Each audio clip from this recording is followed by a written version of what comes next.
किछि युवक माने संदेहजनक भावे बुलाबुली करुथबा पुलिस खबर पाइबा परे सेठारे अचानक चढ़ाऊ करिथिले।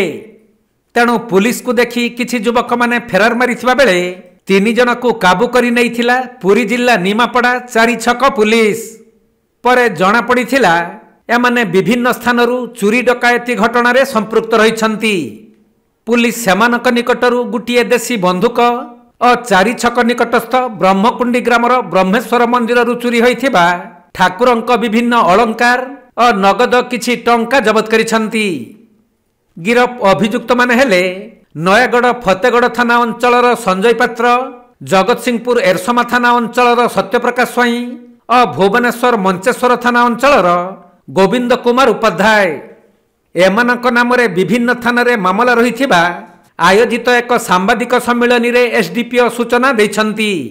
ब्रह्मकुंडीर चक्रधर सा 4 छक थाना रे 30/8/2025 रे पूरे रिपोर्ट देले जे तांकर जो ब्रह्मकुंडी गाँव रे ब्रह्मेश्वर मंदिर अच्छी। ब्रह्मेश्वर मंदिर रु कल्प्रिट माने ताला भांगी हुंडी भांगी ठाकुरंकर मुकुट चिता एवं अन्यान्य व्यवहार्य जिनिस तथा जो हुंडी रु लोक भक्त माने दान देइथिबा पैसा ताकू लूट करी नहीं। सही संक्रांत रे 4 छक थाना केस नंबर 105 रजिस्ट्री हितिला under section 331 clause 4/05 A BNS रे। केसटा प्रथमे अननोन थिला, अजणा थिला।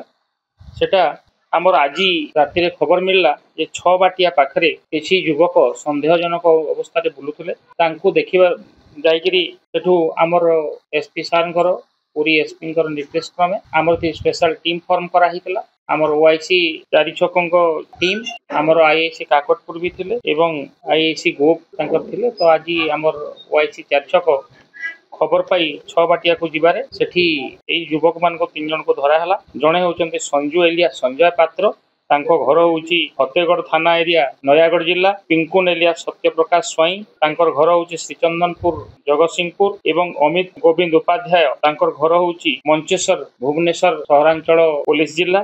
तांको सर्च करा जिबारे तब जना गला जे ए लोक माने तांकर विभिन्न क्राइम रे संपृक्त अछंती। से माने हेले आंत जिल्ला चोरी सिंधी राहजानी एई प्रकार रो केस रे संपृक्त अछंती। तांको पाखरु आम गोटे बिना कागज पत्र बिना लाइसेंस रे थिबा गोटे देशी बंदूक, रूपा मुकुट, कानफुल, ठाकुरंकर चिता, आखी, आईब्रो विभिन्न जिनस मिलला एवं 650 टंका मिलला। जेहेतु तांकर एथिरे केस रे संपृक्त थिला एवं तांको आमे आजी अरेस्ट करी एबे कोर्ट को फॉरवर्ड।